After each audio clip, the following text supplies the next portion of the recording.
दोस्तों स्वागत है आप सबका एक और नई वीडियो में। और ये है मेरे पास जॉय कंपनी की जेननेक्स नानो इलेक्ट्रिक स्कूटर।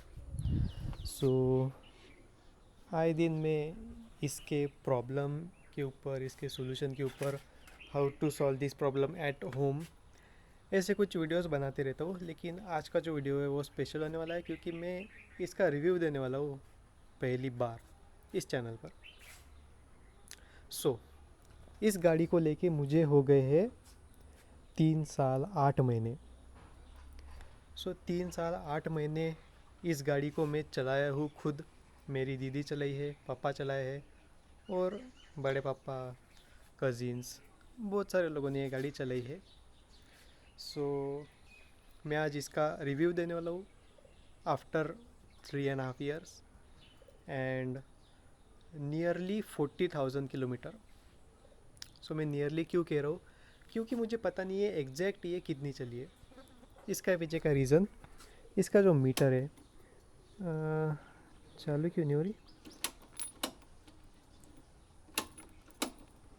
एक सेकेंड। लाइट्स तो चालू है, हाँ। इसका ये भी एक प्रॉब्लम है जो मैं आपको बताऊंगा आगे चल के। 1 मिनट बस। यहाँ पर आप देख सकते हो इधर दिखा रहा है सिर्फ 38 किलोमीटर चलिए। ऐसा क्यों?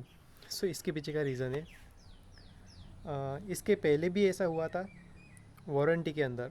कुछ 8 या 6 महीने में ही ऐसा हुआ था कि ऑटोमेटिकली जो मीटर है वो रीडिंग रीसेट हो जाता था। तो ऑटोमेटिकली रीडिंग वो जीरो हो जाता था, फिर से जीरो से स्टार्ट होता हो जाता था, कभी गड्ढे में से जाना या फिर ऐसा होने के बाद। तो तब वारंटी में थी, तो तब मैंने चेंज कर लिया था मीटर, न्यू उन्होंने लगा के दिया था। उसके ऊपर भी मैंने वीडियो बनाए हैं, अगर आप चाहो तो देख सकते हो कैसे चेंज करना है या फिर क्या वो सब प्रोसेस है, कैसा कुछ हुआ था।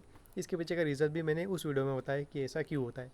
लेकिन उसके बाद अभी 2 साल 3 साल बाद ये फिर से ख़राब हो गया था। तो कुछ ऐसा काम नहीं पड़ा, ऐसा अर्जेंट कि किलोमीटर देखना ही है कितनी चली है। बस मैं नोट डाउन करते रहता था जब भी ये जीरो हो जाता था। उससे पहले का जो रीडिंग है रोज़ मैं शाम को नोट डाउन करते रहता था। लेकिन अभी कुछ 5 6 महीने हो गए मैंने ये नहीं किया, क्योंकि मैं इधर नहीं था, बाहर चला गया था। मुझे पता नहीं था रोज़ कितनी चली है, और बाकी के तो कुछ रखते नहीं थे हिसाब। कुछ ऐसा सीन था। तो अभी मेरे हिसाब से ये 40,000, क्योंकि मैंने लास्ट टाइम जब नोट डाउन किया था तो 32,000 किलोमीटर ये चली थी। तो अभी 6 7 महीने में 8,000 हो ही गए होंगे। कुछ ऐसा है, 40,000 किलोमीटर मैंने इस ईवी को चलाया है। और मेन बात क्या है पता है, इसकी बैटरी अभी तक ख़राब नहीं हुई। एक बार क्या हुआ था कि बैटरी चार्ज ही नहीं हो रही थी, अभी 2 महीने पहले की ये बात है। बैटरी चार्ज ही नहीं हो रही थी। सो और पता नहीं चल रहा था कि प्रॉब्लम बैटरी में है या फिर चार्जर में है। यहाँ पर आप देख सकते हो मैंने ये चार्जर फिर शोरूम में भी दिखाया था, उन्होंने ये स्टिकर लगाया था नंबर और नाम का। उनको मैंने दिखाया तो उन्होंने कहा कि आप बैटरी लेके आओ, बैटरी में कुछ प्रॉब्लम होगा, क्योंकि इस चार्जर से दूसरी जो बैटरीज है वो चार्ज हो रही थी, लेकिन ये बैटरी चार्ज नहीं हो रही थी। मैंने सोचा कि अगर हम ये बैटरी लेके गए तो वो निकालेंगे लंबा खर्चा, या फिर बोलेंगे कि बैटरी का कुछ अंदर का ख़राब हो गया है, बैटरी चेंज करनी पड़ेगी या फिर ऐसा कुछ ये वो। मैंने क्या किया, सबसे पहले पास का जो रिपेयरिंग सेंटर है ईवी का, वहाँ पर मैं ले जाने वाला था, लेकिन नहीं लेके गया क्योंकि वो बंद ही था। जब भी मैं जाता था तो बंद था, उसका नंबर भी नहीं था, उसके दुकान पे बोर्ड भी नहीं था। सो कुछ ऐसा सीन था। लेकिन फिर 2 3 दिन बाद ऐसी ही घर पे पड़ी रही। फिर मैंने एक बार चार्ज करके देखा तो चार्ज हो गई। ऐसा कुछ हुआ था मेरे साथ। इसीलिए मैंने जो एक वीडियो बनाने वाला था वो मैंने नहीं बनाया। ये उसकी आप क्लिप, छोटी सी क्लिप में बनाने वाला था, वो आप अभी मैं आपको चला दे दो, आप देख लो।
सो देखा आपने, तो मैं उसके ऊपर वीडियो बनाने वाला था अच्छा सा, पर उसके बाद ये ईवी ठीक हो गई, चार्ज होने लगी अच्छे से, तो फिर मैंने वीडियो बनाई नहीं और वो पेंडिंग था।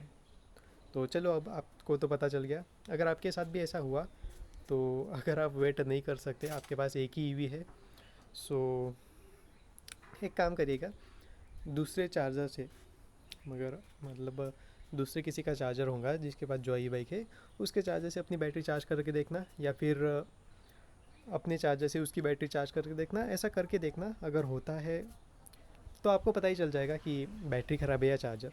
ओके, सो चलो ये तो होगी एक बात, एक सिचुएशन, एक कंडीशन ये थी।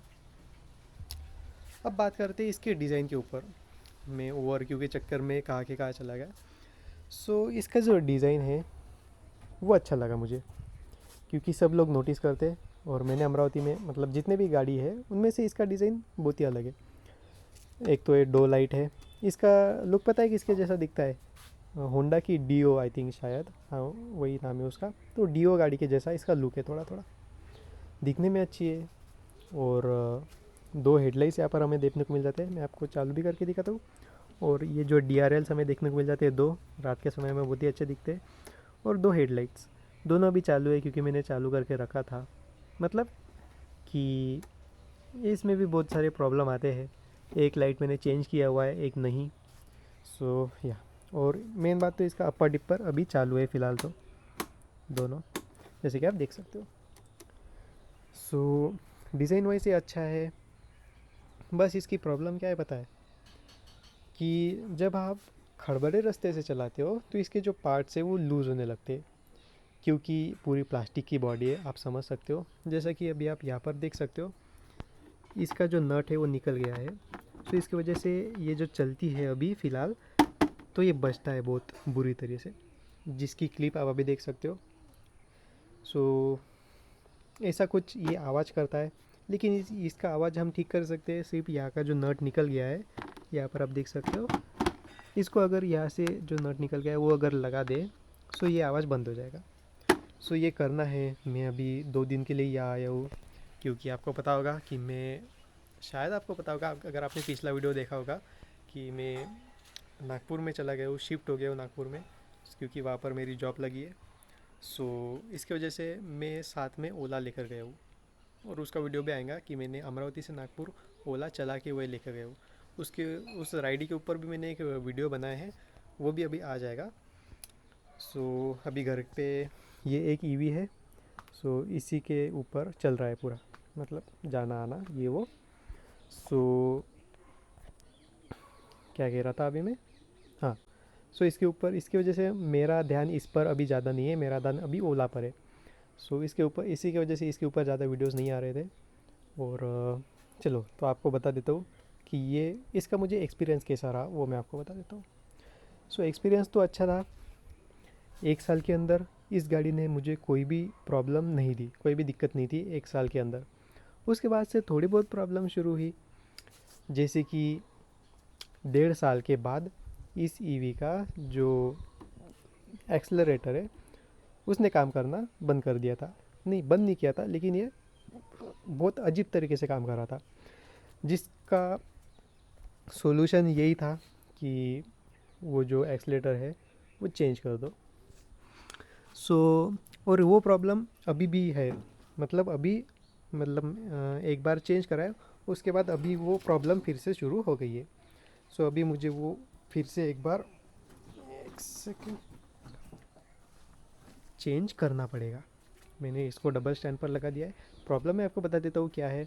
फॉर एग्ज़ाम्पल अभी गाड़ी ऑन है, अभी मैं इसका घुमाऊँगा तो ये स्टार्ट नहीं होगी, जैसे कि आप देख सकते हो। लेकिन जैसे ही मैं इसको अंदर ढकेल के फिर से बाहर निकालूंगा, जैसे कि आप देख सकते हो, अंदर किया, अब बाहर किया, देख सकते हो ईवी चालू हो गई, और वो भी इतने स्पीड में, 13 की स्पीड से ईवी चल रही है। अभी मेरा हाथ एक्सलेटर पर नहीं है और ईवी चल रही है। सो ये इसका प्रॉब्लम है, और ये प्रॉब्लम धीरे धीरे बढ़ते जाता है। कैसे? फॉर एग्ज़ाम्पल अभी 13 की स्पीड है सेकंड गियर पे, तो कुछ दिनों बाद यूज़ करने के बाद ये स्पीड और बढ़ जाएगी। पहले ये 3 या 4 की थी, फर्स्ट गियर पे देखो कितनी की स्पीड है, 12, 11, 12, और सेकंड गियर पे 13 की, और थर्ड गियर पे 14 की स्पीड, 16 की स्पीड। सो इसकी वजह से गाड़ी चलाने में दिक्कत आती है। कैसे? अगर मैं बीच में रोक देता हूँ गाड़ी और फॉर एग्ज़ाम्पल रोक दी और मुझे चलाना है, तो एकदम से ये स्पीड पकड़ लेगी। सो ये इसकी एक दिक्कत है। और दूसरी दिक्कत ये है कि अगर बंद कर देता हूँ, चालू करता हूँ, तो ये ऐसे चालू नहीं होगी, ऐसा धकेलना पड़ेगा फिर ये चालू होगी। और इसकी वजह से दिक्कत तो बहुत आ रही है चलाने में, लेकिन चला रहे हैं, अभी आदत सी हो गई है ऐसा अंदर। हाँ, इसका एक सोल्यूशन ये भी है, मतलब टेम्परेरी सोल्यूशन, कि फॉर एग्ज़ाम्पल अभी ये स्टार्ट है और अगर हम इसको अंदर इधर की तरफ अगर ऐसे पकड़ के रखेंगे तो ये बंद हो जाएगी मोटर, और छोड़ेंगे तो फिर वापस से स्टार्ट हो जाएगी। इसकी वजह से दिक्कत तो आ रही है चलाने में, लेकिन इसका सोल्यूशन मिल गया है ऐसा वाला। तो अभी जब तक चला सकते हैं तब तक चलाएंगे। कुछ ज़्यादा ही दिक्कत आने लगी तो फिर इसको चेंज करना पड़ेगा। और ये आता है 750 से 800 रुपये का, 700 से 800 रुपये के बीच में ये आ जाता है इसका पूरा जो एक्सलेटर है वो। सो ये प्रॉब्लम मुझे आई थी पहले 1.5 साल बाद, उसके बाद 3 साल बाद, मतलब 1.5 साल के बाद और 1.5 साल बाद, मतलब ऐसा समझ लो कि 1.5 साल के अंदर ये आपका ख़राब हो ही जाता है। पर वो भी डिपेंड करता है खैर कि आप कैसे ईवी चलाते हो, कितना ज़्यादा ईवी चलाते हो, उसके ऊपर भी डिपेंड करता है। सो ऐसा कुछ रहा एक्सलेटर के बारे में। बैटरी के बारे में मैंने आपको बता दिया। बैटरी अभी भी अच्छी चल रही है, जैसा कि मैंने अभी इसको फुल चार्ज किया है अभी जस्ट। से यहाँ पर आप देख सकते हो 67.5। और कमाल की बात बताऊँ, जब मैंने ईवी ली थी तब ये बैटरी फुल चार्ज होती थी 67.7 वोल्टेज पर, और अभी ये 67.5। सो कुछ भी डिफरेंस नहीं है।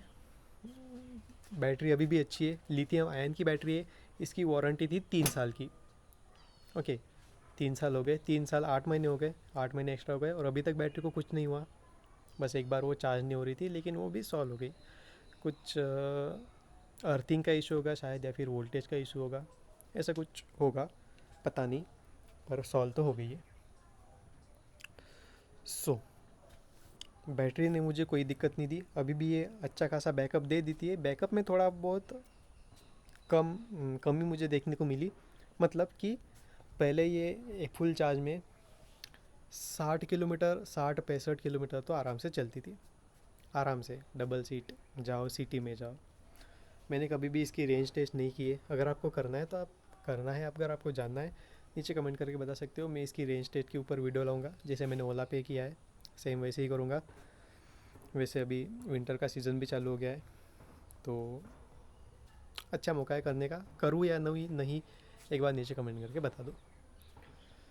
सो बैटरी का मैं आपको बता रहा था। बैटरी ने मुझे कोई भी दिक्कत नहीं दी, लेकिन रेंज कम हो गई है अभी। 3 साल, ऑब्वियसली 3.5 साल हो गए, 40,000 किलोमीटर मैंने इसको चलाया है।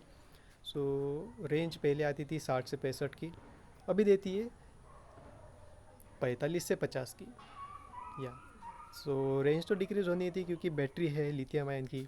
जैसे हम उसको चार्ज करेंगे, डिस्चार्ज करेंगे, उसकी लाइफ तो कम होनी ही है। इसकी वजह से बैटरी की लाइफ थोड़ी कम हो गई है, कह सकते हो 80-85% बैटरी की लाइफ बची है।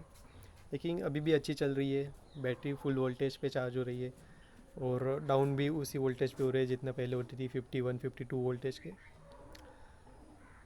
बाकी अगर एक्सीलेटर ठीक कर दे और तो बाकी सब सही है।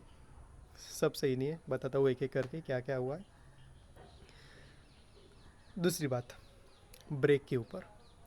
ब्रेक ने मुझे थोड़ी बहुत दिक्कत दी है, हालांकि मैंने भी उसका ख्याल नहीं रखा था। ब्रेक में से आवाज़ आती थी, तो मुझे ब्रेक पैड देखने चाहिए थे वो घिस गए हैं या नहीं। घिसने के बाद मुझे चेंज करने चाहिए थे, लेकिन मैंने कहा कि जब तक चलता है चलने दो। इसकी वजह से बहुत बड़ी प्रॉब्लम आ गई, चक्का जाम हो गया, ब्रेक पैड चिपक गए डिस्क से। उसकी वजह से गाड़ी आगे नहीं जा रही थी। उसके ऊपर भी मैंने एक वीडियो बनाया है, एक टेलर टाइप भी वीडियो बनाया है, short film type cinematic video, और एक उसके ऊपर लॉन्ग वीडियो भी बनाया है, जिसके आप लिंक देख सकते हो। आपको देखना है तो आप जाके देख सकते हो। मैंने क्या गलती की है वो मैंने इस वीडियो में बताया है, सो जाके देखिए, और वो गलती आप दोबारा मतलब दोहराए ही ना। सो अभी क्या हो गया है कि इस ईवी के जो ब्रेक्स है, ब्रेक के पास एक सेंसर है इस ईवी में, बहुत सारे ईवी में रहता है। सो वो सेंसर, राइट साइड का सेंसर काम कर रहा है लेकिन लेफ़्ट साइड का काम कर रहा था, लेकिन वो जब ये ब्रेक उन्होंने चेंज करके दिया था, कुछ हुआ था इसमें, ब्रेक लग नहीं रहे थे या फिर कुछ, तो नहीं, इसका जो ऑयल का डब्बी है वो ख़राब हो गई थी, लीक हो गई थी शायद। सो उसकी वजह से उन्होंने वो चेंज कर दिया था और डुप्लीकेट वाले लगाया था, यानी कि उसके ऊपर सेंसर नहीं थे। सो इसकी वजह से क्या हुआ था कि सेंसर अब लेफ़्ट साइड में, लेफ़्ट वाले ब्रेक में सेंसर नहीं है, सिर्फ राइट वाले ब्रेक में है। सो अगर हम लेफ़्ट वाला ब्रेक लगाते हैं, सो सेंसर है ही नहीं, तो मोटर काम करती ही रहती है अगर लेफ़्ट वाला ब्रेक लगाएगी तो। और मोटर काम क्यों करेगी, क्योंकि जो राइट वाला ब्रेक है, राइट वाला एक्सलेटर है, वो छोड़ने के बाद भी काम करता रहता है। सो इसकी वजह से मोटर चालू ही रहती है, और अगर हम लेफ़्ट वाला ब्रेक दबाएंगे तो मोटर बंद होगी नहीं, क्योंकि सेंसर ही नहीं है। सो इसकी वजह से थोड़ी दिक्कत आती है जब हम, इसकी वजह से क्या करना होता है, मुझे क्या करना पड़ रहा है कि ये ब्रेक दबाना पड़ रहा है। फॉर एग्ज़ाम्पल अभी आप देख सकते हो, मैंने इसको ऐसा किया, फिर भी मोटर चालू नहीं हुई, लेकिन जैसे ही मैं इस ब्रेक को पूरा छोड़ूंगा तो मोटर स्टार्ट होगी, जैसे ही इसको लगाऊंगा थोड़ा भी तो बंद होगी। क्यों? क्योंकि इधर सेंसर है, ब्रेक लगाने के बाद मोटर बंद हो जाती है। मैं आपको दिखा भी देता हूँ, नहीं दिखेगा शायद, यहाँ से नहीं दिखेगा। सो इसके अंदर रहता है। और इस ब्रेक का क्या हो गया है, जब मैं ब्रेक लगाता हूँ, यहाँ पर देखो यहीं पर रुक गया है, ये वापस नहीं जा रहा है, एकदम जाम सा हो गया है। सो इसकी वजह से वो प्रॉब्लम आ रही है। तो फिर भी जब तक चल रहा है चलने दो, वैसा वाला काम अभी चालू है, क्योंकि मैं इस ईवी को नहीं चला रहा हूँ, मैं ओला को चला रहा हूँ। इस ईवी को फ़िलहाल अभी पापा चला रहे हैं। सो फालतू में खर्चा नहीं करना है, ऐसा पापा कह रहे हैं। तो इसकी वजह से ये ऐसा क्यों हो गया, ये अंदर वापस जा क्यों नहीं रहा है। सो इसकी वजह से इसका रीज़न मैं आपको बता देता हूँ कि इसके अंदर का जो डिस्क ब्रेक का ऑयल है, ऑयल नहीं सॉरी, यहाँ पर आप देख सकते हो, यहाँ पर से एक स्प्रिंग लगा रहता है, ये ना जो प्रेस हो रहा है। तो ये जो इसके अंदर एक स्प्रिंग लगा रहता है, इसके ऊपर एक किट आती है पूरी, वो ख़त्म हो गई है। मतलब वो ऑब्वियसली इतना वर्किंग करने के बाद, 3.5 साल वर्किंग करने के बाद वो एक तो डैमेज हो गई है या तो ख़राब हो गई है, दोनों सेम ही वर्ड है। सो उसको चेंज करना है, चेंज करने की ज़रूरत है। उसकी प्राइस जो है वो मैंने चेंज भी किया था लेफ़्ट वाले इसका, ओके। सो वो मैंने लेफ़्ट वाले इसका चेंज किया है। कितने का है वो सब मैंने उस वीडियो में बताया, ये आप वीडियो देख सकते हो, इसके बारे में आपको सब कुछ पता चल जाएगा, कैसे मैंने चेंज किया था, कहाँ जाके चेंज किया था। शोरूम में जाके चेंज नहीं किया था, मैंने बाहर से ही ठीक कराया था। सो ऐसा कुछ था। ये तो होगी ब्रेक के बाद। ब्रेक में इसने थोड़ी बहुत दिक्कत दी है, लेकिन दिक्कत दी है क्योंकि मैंने उसको सॉल्व नहीं किया। चाहो तो मैं डिस्क ब्रेक, मतलब डिस्क ब्रेक नहीं, जो डिस्क की जो डब्बी है वो पूरी चेंज कर सकता हूँ, और पूरी भी नहीं कर सकता हूँ। लेकिन मैंने बहुत ही कम इसके ऊपर खर्चा किया है एक बार ईवी लेने के बाद, सब कुछ घर से ही किया है। सो थोड़ी बहुत दिक्कत का सामना तो करना ही पड़ा, क्योंकि जितना हो सके मैंने खुद से प्रॉब्लम सॉल्व किए। कुछ भी हुआ तो सीधा मैकेनिक के पास नहीं गया, इसकी वजह से। बाकी ईवी अच्छी है। और एक बात बता देता हूँ कि इसके जो टायर्स है, जब ये पंचर होती है, फ़िलहाल तो ट्यूबलेस टायर है तो कोई बात नहीं, पंचर होने के बाद सीधा हो जाता है। मतलब जब बारी आती है टायर चेंज करने की, तब नॉर्मल जो टायर पंचर वाले हैं वो आपको चेंज करके नहीं देंगे, या वो मना करेंगे सीधा। क्योंकि आगे का टायर शायद वो चेंज करके दे सकते हैं, लेकिन पीछे का, एक तो मोटर लगे होते हैं, उसकी वायरिंग्स, ये वो उनको नहीं जमता है। सो पहले आपको देखना पड़ेगा, पहले आपके पास सीवी है तो पूछ लो टायर चेंज आप कर को दोगे या नहीं, आपके आसपास जो है उनके पास, ताकि इमरजेंसी में प्रॉब्लम ना हो। आपका टायर ख़राब हो गया, आपको चेंज करना है इमरजेंसी अर्जेंट में, आप किसी पास वाले इसके पास चले जाओ, टायर पंचर वाले के पास, उसने कहा हम मैं तो नहीं करके दे सकता। सो प्रॉब्लम नहीं होगी। आप फिर कहाँ जाओगे, कहाँ ढूंढोगे फिर इससे अच्छा ये है कि आप अभी जाके देख लीजिए कि कौन सा पंचर वाला, कौन सा टायर वाला आपका टायर चेंज करके देगा अपनी ईवी का। सेम ओला के लिए, ओला ने तो अभी चालू कर दिया है कि वो खुद टायर लगा के देंगे और खुद टायर बेचेंगे। अभी तक नहीं था, अभी चालू कर दिया है, आई थिंक लास्ट मंथ में या फिर इसी मंथ में चालू कर दिया होगा। मुझे व्हाट्सएप पे मैसेज आया था ओला वालों का। बात तो हो गई टायर की, ब्रेक की, एक्सीलेटर की, बैटरी की। डिस्प्ले की भी मैंने कर ली है। अगर आपको ये जो ऐसा पीला हो गया है ना थोड़ा बहुत, तो इससे बचना है तो आपको धूप में ईवी खड़ी नहीं करना है।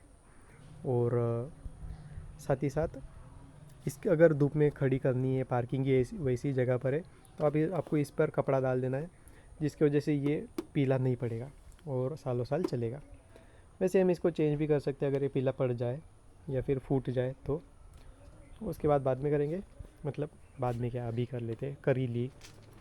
दूसरी बात, ये देखो, ये तो पूरा ख़त्म हो गया है, पीला पीला हो गया, और ये यहाँ पर भी पूरा ख़त्म हो गया है। पूरा इसका जो शाइन है वो चला गया है। ये थोड़ा बहुत बेटर है अभी भी, लेकिन वो भी वैसा हो रहा है, पीला पीला थोड़ा बहुत इफेक्ट दिख रहा है इस पर। और बाकी बात करें पीछे से, तो पीछे से भी सेम हाल है। ये पता है ऐसा क्यों होता है? एक तो ये जो प्लास्टिक है वो थोड़ा हल्की क्वालिटी का यूज़ करते हैं, और इसकी वजह से ये ऐसा होता है। अब बात करें इसकी, यहाँ पर आप देख सकते हो, ये मैंने चेंज किया है, ये ऊपर का, अंदर का भी चेंज किया है। नहीं, अंदर का नहीं चेंज किया, बस ये ऊपर का चेंज किया है क्योंकि ये ख़राब हो गया था। ओके। और यहाँ पर ये लटकन एक आता है, ये टूट गया, सो अभी भी वही है, टूटा हुआ। और बाकी बात करें तो कुछ माइनस स्क्रैचेस है। इसका शॉक सस्पेंशन मैंने चेंज करवाया है, इसके ऊपर भी वीडियो है, जाके आप देख सकते हो, ये है उसका थंबनेल। बाकी यहाँ पर आप देख सकते हो अभी भी ये इसका सही से कलर गया नहीं अभी तक, स्टिकर वैसे का वैसे ही है। और बाकी आप देख सकते हो गाड़ी तो सही है, यहाँ से थोड़ा बहुत निकल गया है कलर इसका, बाकी तो सही ही लगी मुझे थोड़ी बहुत। अभी देखो 72,000 में मैंने ये ली थी, अभी इसकी प्राइस हो गई है 82,000, नहीं 75 आई थिंक हो गई है, 75 या 76। डिक्की आप देख सकते हो सही सही है। यहाँ पर इसका जो निकल गया था तो मैंने यहाँ पर तार लगा दिए हैं, आपको दिख रहा होगा दोनों तरफ। और बाकी रोज़ मैं बैटरी को निकालता हूँ, चार्ज करता हूँ, यानी पापा। ये अभी भी अच्छे से वर्क कर रहा है, ये भी वर्क कर रहा है, लॉक इसका, बैटरी अच्छे से वर्क कर रही है। सीट यहाँ पर आप देख सकते हो क्रैक आ गया है यहाँ और यहाँ, बाकी सीट वही है ओरिजिनल। इसको चेंज किया था क्या मैंने, आई थिंक, पता नहीं, उसके ऊपर भी मैंने एक वीडियो बनाया है, वहाँ पर आप जाके आप देख सकते हो कि मैंने सीट चेंज किया था या नहीं। आई थिंक किया था, हाँ किया था, वो आप वीडियो में जाके देख सकते हो। मैं भी भूल गया वो अभी।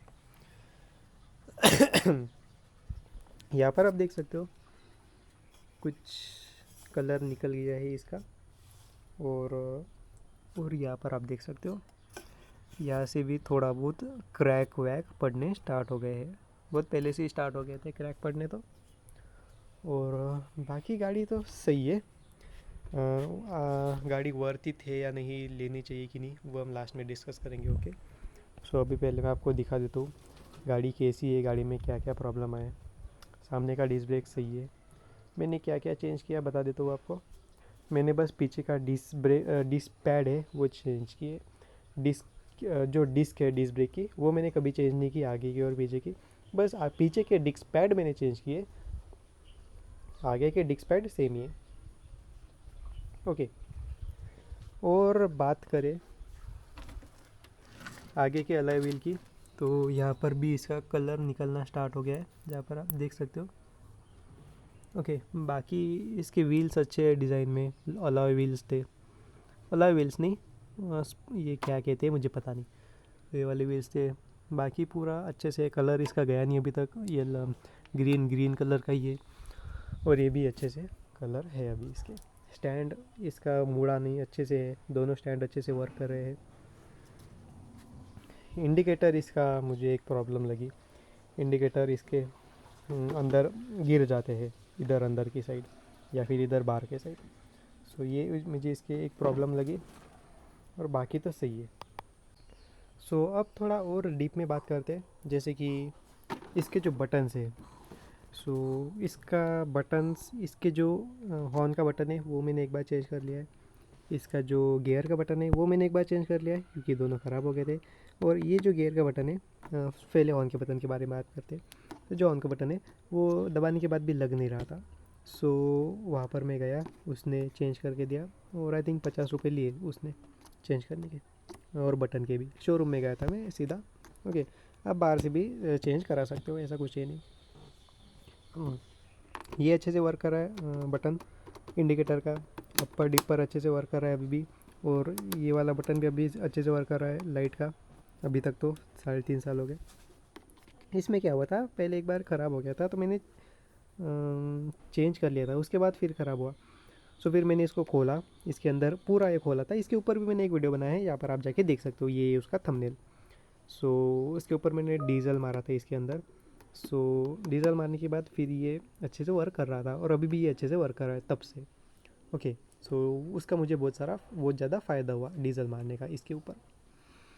सो या, और रिवर्स बटन इसका अभी भी वर्क कर रहा है, क्योंकि ये तो इसके साथ आया था ना, तो ये चेंज किया था मैंने एक बार, तो रिवर्स बटन काम कर रहा है। उसके बारे में बात करें यहाँ पर, चार्जिंग सॉकेट। और सीरियसली मैं आपको बताऊँ कि मैंने इसको एक बार भी यूज़ नहीं किया है, बस टेस्टिंग के लिए एक बार यूज़ किया था, उसके बाद मैंने इसको यूज़ नहीं किया है। यहाँ पर मैं आपको दिखा देता हूँ चाबी लगा के कि ये स्टार्ट है, मतलब चालू है। देख सकते हो यहाँ पर जो ग्रीन लाइट है वो लग गया है, और ये स्टार्ट है, चालू है, अच्छे से वर्क करता है। लेकिन अच्छे से वर्क नहीं करता, सॉरी, ये स्लो चार्ज करता है आपके फ़ोन को। 5 वैट की ये चार्जिंग प्रोवाइड करता है, फिर भी अच्छी है, स्लो है। आईफोन में भी इतना ही आता था पहले, मतलब अभी 1-2 साल पहले तक, 3 साल पहले तक आई होप। सो या, ये तो अच्छे से वर्क कर रहा है अभी भी। और क्या बताना रह गया, ये आपको बता देता हूँ। चारों इंडिकेटर अच्छे से वर्क कर रहे हैं, सिर्फ आगे के जो इंडिकेटर है वो नीचे गिर गए हैं उसके सॉकेट में से, वो एक प्रॉब्लम है। बाकी ये जो लाइट है आपको दिखा भी देता हूँ, अच्छे से वर्क कर रहा है, सारी इसके अंदर के एलईडीज चालू है। सो या, ऐसा कुछ है, बस इसका ये मीटर का कुछ प्रॉब्लम है, ऐसे बंद हो जाता है। बाकी तो सही से वर्क कर रहा है, पावर इसकी अच्छी है, अभी भी उतना ही तेज़ पिकअप ये लेती है। सो यहाँ पर मैंने जितना हो सका उतना तो आपको बता दिया। अगर कोई पॉइंट रह जाता है तो आप नीचे कमेंट करके पूछ सकते हो, मैं उसका आंसर आपको हो सके तो कमेंट में दे दूंगा, या फिर बहुत सारे कमेंट आए तो मैं उसके ऊपर एक वीडियो भी बना लूँगा उन सारे क्वेश्चन के जवाब देने के लिए। सो जो भी रह गया आप कमेंट करके पूछ सकते हो। अब बात करते हैं कि ये वर्थ इट है या नहीं, आपको लेना चाहिए या नहीं। अगर लेना चाहिए तो कौन सी लेना चाहिए, इसके मॉडल है ना, वोल्फ, ग्लोब और आई क्यूब नहीं, कौन सी है, ग्लोब, वोल्फ और जेननेक्स नानो, हाँ खुद की भी को भूल गया। सो इनमें से लेने चाहिए, अगर नहीं लेने चाहिए तो फिर कौन सी लेने चाहिए, अभी मैं आपको बताता हूँ। सो आपको ये ईवी आज के टाइम पे 75 या 80,000 में, या फिर 70,000 में भी लेने को नहीं पूर्ति, नहीं लेना है आपको जेननेक्स नानो या फिर जॉय की बाइक। क्यों? सबसे पहले इसकी जो बॉडी है प्लास्टिक की है, सभी के प्लास्टिक की आती है इस रेंज में, फिर भी आपको ये नहीं लेनी है, क्योंकि अभी गया ये ज़माना। अभी एलसीडी डिस्प्ले आ रहे हैं, ये वाले नहीं। अभी सीधा हमको रेंज पता चलती है, बैटरी का परसेंटेज पता चलता है, और ये अभी डिज़ाइन भी एक तो ख़त्म हो गई है, बहुत ही हल्की गाड़ी है। हल्की होने का रीज़न एक पता है, इसके हल्की होने के वजह से क्या हुआ था, तेज़ हवा चल रही थी, मैं अकेला था गाड़ी पे, मेरा वेट था तब आई थिंक 52-53 अभी भी उतना ही है। सो इतनी तेज़ हवा चल रही थी कि गाड़ी रास्ते पे सही से चल नहीं रही थी, हवा के फ्लो में सरक रही थी, मतलब टेढ़ी हो रही थी, झुक रही थी गाड़ी, हवा के बहावे में आ रही थी। गाड़ी इतनी हल्की है, आपको अंदाज़ा लग गया होगा मैं क्या कहना चाहता हूँ।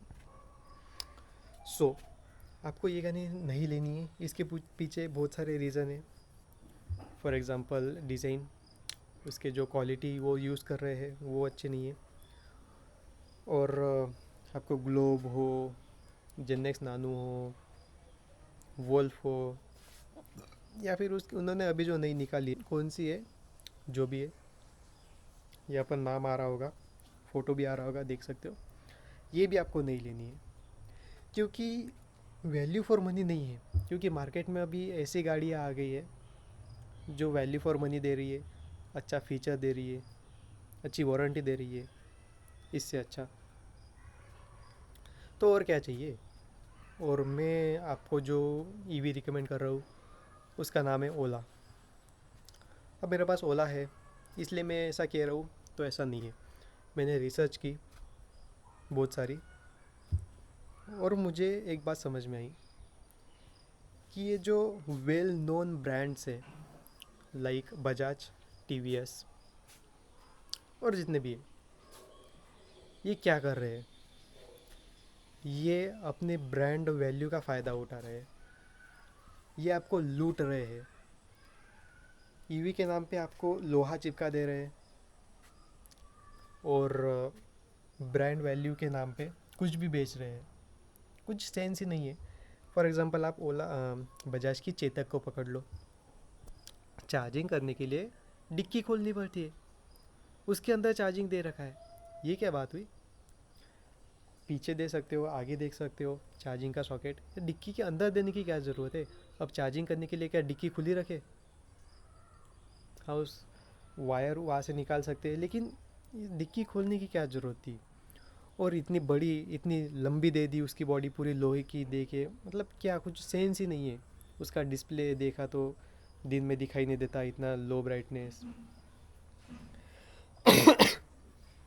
सो वो जो बजाज चेतक ने किया, साथ ही साथ आई क्यूब ने भी किया, टीवीएस के, इतनी महंगी 1.5 लाख की गाड़ी और रेंज इतनी कम 80-90 किलोमीटर की, टीएफटी डिस्प्ले दे दिया। मतलब वो जो गाड़ी, मतलब जो ब्रांड है बड़े बड़े, उनको लगता है कि हम कुछ भी लेंगे और ट्रस्ट के नाम पे लोग हमसे खरीदेंगे, ऐसा नहीं चलता। और ये जो न्यू ब्रांड्स है लाइक ओला, एथर, सो ये ब्रांड्स क्या कर रहे हैं कि जैसे जियो ने किया था, पहले पहले सबको फ्री रिचार्ज दे दिया, पहले कस्टमर इकट्ठा कर लिए, उसके बाद फिर धीरे धीरे अपने प्लान को बढ़ाया, पेड वाले प्लान लाए, ये सब किया। सो ऐसा अभी ओला और एथर कर रही है, मोस्टली ओला कर रही है, ऐसा आप कह सकते हो। एथर तो अलग ब्रांड है, उसका बारे में हम बात नहीं करते, ओला के बारे में हम अभी बात कर रहे हैं। सो ओला अभी ये ऐसा कुछ कर रही है, सो इसका हमें फ़ायदा उठाना चाहिए, और वैल्यू फॉर मनी वो चीज़ें दे रहा है तो हमें ले लेना चाहिए, क्योंकि इतने कम प्राइस में हमको वो इतने अच्छे अच्छे जो फीचर्स दे रहा है, और वारंटी दे रहा है, और ईवी भी अच्छी है, लाइक मैं अभी यूज़ कर रहा हूँ। सो मुझे अब तक कोई भी दिक्कत नहीं आई। जो दिक्कत आ रही है लोगों को, वो आ रही है प्रो वाले वर्जन में, जिनका कीलेस वाला मॉडल है उनमें, जिनका सॉफ्टवेयर वाला मॉडल है उनमें, उनमें दिक्कत आ रही है। उनमें सॉफ्टवेयर है तो ऑब्वियसली कभी कभी हैंग हो जाता है हीट के वजह से, कभी सॉफ्टवेयर कोई ग्लिच की वजह से पासवर्ड डलता नहीं, या फिर काम नहीं करता, ईवी चालू नहीं होती। सो पर मैंने जो ईवी ली है की वाला मॉडल, ओला S1X 4 किलोवाट वाला, सो उसमें अभी तक कुछ भी दिक्कत नहीं है। एक बार भी वो ईवी बंद नहीं पड़ी है, बीच रास्ते में हो या कहीं भी हो, हर बार चाबी लगाता हूँ स्टार्ट हो जाती है, चाबी बंद कर देता हूँ बंद हो जाती है। सो ये एक बेस्ट बेस्ट ऑप्शन है, one of the only option है टू बाय ओला।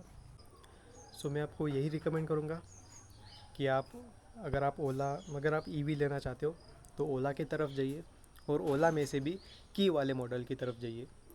ये जो आप बाकी के फंक्शन आप देख रहे हो, फीचर्स लाइक मैप्स, म्यूज़िक, क्या आप रोज़ ये यूज़ करने वाले हो? क्या आपको रोज़ घूम के पता नहीं हो जाएगा, रास्ते पता नहीं हो जाएगा आपको? आप अपनी सिटी में रास्ता क्या मैप लगा के जाओगे? और क्या आप रास्ते हर बार जाओगे तो गाने बजाते हुए जाओगे?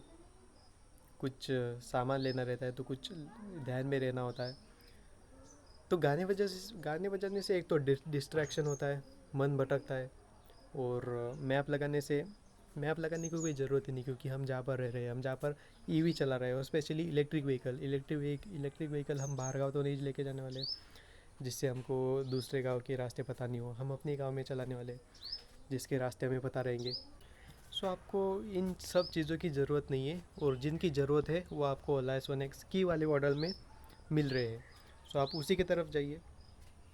उसमें आपको क्या क्या मिलता है, चार्जिंग पता चलती है कितनी परसेंट चार्ज है, रेंज कितने मिलने वाले वो मिल जाता है, sports mode, normal, eco mode मिल जाता है, और मेन बात आपको हब मोटर मिल जाती है। सो बेल्ट का प्रॉब्लम नहीं, बेल्ट वियर एंड टीयर का प्रॉब्लम नहीं, सीधा हब मोटर पावरफुल है एकदम, और वाटर प्रूफ है। और क्या चाहिए? ट्यूबलेस टायर मिल रहे हैं, बाकी सब कुछ मिल रहा है। बस वो फीचर के पीछे, सॉफ्टवेयर के पीछे मत जाइए, पैसा वेस्ट मत कीजिए, और S1X वाला ही मॉडल लीजिए, यही मैं कहना चाहता हूँ। और बात करें इस ईवी के रिव्यू के ऊपर, सो अब तब जब मैंने ये लिया था, तब वो मॉडल अवेलेबल थे, ओला अवेलेबल थी, लेकिन एक तो बहुत महंगी थी उस वक्त। S1 और S1 प्रो मॉडल वही मिल रहे थे, और हमारा बजट था मैक्सिमम 70, मैक्सिमम तो 60-65 ही था, लेकिन हमने पुश किया 70 तक, और वो तब मिल रही थी 1,10,000 1,20,000 से ऊपर ही मिल रही थी ओला वाली। सो इसलिए कम बजट में मैंने तब ये चूज़ किया था, क्योंकि ये मुझे उस कंडीशन के, उस एनवायरनमेंट के हिसाब से अच्छी लगी थी। मैंने एम्पेयर भी देखी थी, लेकिन उसके वो बहुत महंगी थी, मैं वो उतनी वैल्यू फॉर मनी नहीं थी उस वक्त, ये वैल्यू फॉर मनी थी। सो मैंने ये लिया। लेकिन अब जब हमारे पास इतने ऑप्शन हैं, ओला जैसे ब्रांड आ गए हैं जो इतने कम प्राइस में इतने अच्छे फीचर प्रोवाइड करने, इतना अच्छा सर्विस प्रोवाइड कर रहे हैं, रिलायबिलिटी दे रहे हैं हमको, सो हम क्यों उसका यूज़ ना करें? ओके। सो इसकी वजह से अब मुझे वैल्यू फॉर मनी ओला ही लगती है फ़िलहाल तो भी। आगे चलकर जो मेरी रिकमेंडेशन है वो बदल सकती है, क्योंकि और भी कोई अच्छे ब्रांड आ गए, या फिर और भी कोई कंपनी है जो अच्छे वैल्यू फॉर मनी प्रोडक्ट देने लगे, तो फिर मेरी रिकमेंडेशन बदल सकती है। ये टाइम टू टाइम चेंज होती रहती है। लेकिन अभी फ़िलहाल के टाइम पे 2025 नवंबर, 15 नवंबर, 15 नवंबर के अभी तक तो मुझे ओला ही सबसे अच्छी रिलायबल लगी, वैल्यू फॉर मनी लगी। सो अगर आपको लेना है तो आप बिंदास्त आँख बंद करके ओला की तरफ जा सकते हो। कोई भी आपको अभी इतने पिछले एक साल में एक भी आपको ओला की जलने की खबर नहीं दिखाई दे रही होगी, क्योंकि उन्होंने अपना सॉफ्टवेयर इम्प्रूव कर लिया है। अभी ज़्यादा बैटरी हीट हो जाती है तो गाड़ी ऑटोमेटिक अपना जो स्पीड है उसको लॉक कर लेती है, मोड है उसको लॉक कर लेती है, और ज़्यादा अपने बैटरी को हीट होने नहीं देती। इसकी वजह से बैटरी फटती नहीं है, जलती नहीं है, कुछ भी नहीं होती। सो अगर आपके मन में ये है तो ये आप दिमाग से अपना निकाल लो, और इन ईवीज़ के पीछे आप मत जाओ, क्योंकि इन ईवीज़ के या फिर जो आते हैं ना लीड एसिड वाले बैटरीज के पीछे तो मत ही जाओ, इनके पीछे भी मत जाओ, क्योंकि इतनी ज़्यादा रेंज नहीं है, फास्ट चार्जिंग नहीं होती कंपेयर टू ओला, और भी लाइट इतने अच्छे नहीं है powerful compare to Ola, speed इतनी अच्छी नहीं है कंपेयर टू ओला। ओला कितनी की स्पीड देती है? 90। और अभी जो थर्ड जनरेशन आ गई है ओला S1X थर्ड जनरेशन, उसमें तो 120 की स्पीड है, 110, 120, 105 की। सो इसकी वजह से मैं यही कहना चाहता हूँ कि अच्छे से सब कंपेयर करके आप अपना डिसीजन लीजिए, और साथ ही साथ सिर्फ अलग अलग आप मॉडल ट्राई करिए, अलग अलग मॉडल आप देखिए, अलग अलग मॉडल्स आप कंपेयर करिए, अलग अलग कंपनीज़ के, और ब्रांड वैल्यू के ऊपर मत जाए। कोई ब्रांड बहुत पुराना है तो उसकी अच्छा ही होगा ऐसा मत सोचिए, और कोई ब्रांड आपको बहुत महंगा कोई चीज़ दे रहा है तो वो अच्छा ही होगा ऐसा मत समझिए। सो यही मैं कहना चाहता हूँ, और अपना वीडियो है जो ख़त्म करना चाहता हूँ क्योंकि बहुत लंबा वीडियो हो गया है। और तो ये है मेरी ओला जॉय कंपनी की जेनेक्स नानो इलेक्ट्रिक स्कूटर। सो इसने मुझे अब तक साथ दिया बहुत ही अच्छा, और आई होप आपकी आगे भी देती रहेगी। सो जो भी आपको क्वेश्चन है जो मैं कवर करने को भूल गया हूँ या फिर रहेगा, वो आप नीचे कमेंट कर सकते हो, मैं उसके आंसर दूंगा। जैसे मैंने आपको पहले ही बताया, मेरा गला भी सूख रहा है अभी। सो वीडियो को यहीं पर करते हैं ख़त्म, और रिव्यू कैसा लगा नीचे कमेंट करके बता देना। 40,000 मैंने इसको चलाया है, अब तक चल रही है। आगे का टायर मैंने अब तक चेंज नहीं किया, पीछे का टायर एक बार चेंज कर लिया है। आगे के टायर की आप कंडीशन देख सकते हो, अभी ये चेंज करने पर आ जाएगा थोड़े ही दिनों में, क्योंकि इसकी लाइफ अभी 40% ही बची है। ओके, पीछे का टायर मैं आपको एक बार दिखा देता हूँ। यहाँ पर आप देख सकते हो, अब तो हो अभी भी इसकी लाइफ 60-70% तक बची हुई है। सो ये अभी तक अच्छा है। सो आई होप आपको वीडियो पसंद आया होगा। वीडियो अच्छा लगा तो वीडियो को लाइक करिए। आगे ऐसे बहुत और अमेजिंग वीडियोस आने वाले हैं, उसके लिए चैनल को सब्सक्राइब करिए, और जो भी क्वेश्चन है नीचे कमेंट करके बता दीजिए। आज की वीडियो में इतना ही, मिलते हैं अगली वीडियो में।